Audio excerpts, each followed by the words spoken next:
Now, it's easy to say that graphics don't make a game, or that the push for better graphics in the next generation could be a problem for gaming because of rising budgets of AAA games.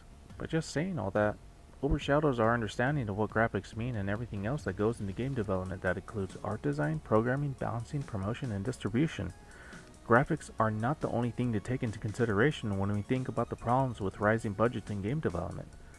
With all the details that are being released about Metal Gear Solid 5, the Phantom Pain, and the Fox engine, I can't help but wonder where it is that the next console generation will go as far as graphics. How much detail can possibly be put into environments? How much more will reality be emulated? What exactly will higher resolution graphics add to the gameplay and tone, but more importantly, what will be the fiscal cost? Now, having pondered those questions, it's important to note that the goals of the Fox engine include shortening development cycles at Kojima Productions and having multi-platform functionality. So the goal obviously isn't just to have the best looking graphics.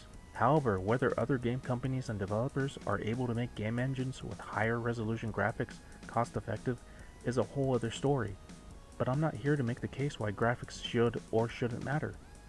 Let's for example think about how CG animated features in film have evolved over the past 20 years, as well as the technology that uses CG animated effects. With every passing year, more organic details are added with the goal of creating more believable worlds visually. And if the past 20 years of cinema have been any indication, better CG effects and state-of-the-art CG films have no guarantee of success, and many have failed to profit.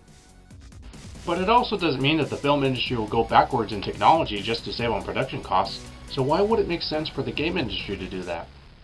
Now sure, in recent years there have been many games on the independent circuit such as Retro City Rampage and Hotline Miami that are embracing the graphics of that old school flavor and look of the NES era. Even Capcom's Mega Man 9 and 10 wore those graphics as a badge of honor. So can't the game industry do both state-of-the-art graphics and simple older style graphics? Thanks to the optimized accessibility of the technology of gaming's past, independent developers can produce and sell games through many different distribution channels at significantly lower budgets and prices.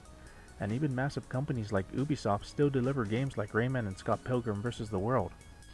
So even if game publishers are wrestling with inflated budgets in AAA games, is that really the gamer's concern? For every game that has state-of-the-art graphics and physics, there are many more games that offer a variety of gameplay and worlds at lower resolution graphics in different styles. I can't tell you how many hours I've sunken into Plants vs. Zombies, but they are hours I will never take back. And for the gamers who want those AAA next-gen experiences, rest easy, because as long as we're still passionate and willing to pay for them, there will always be a market for them.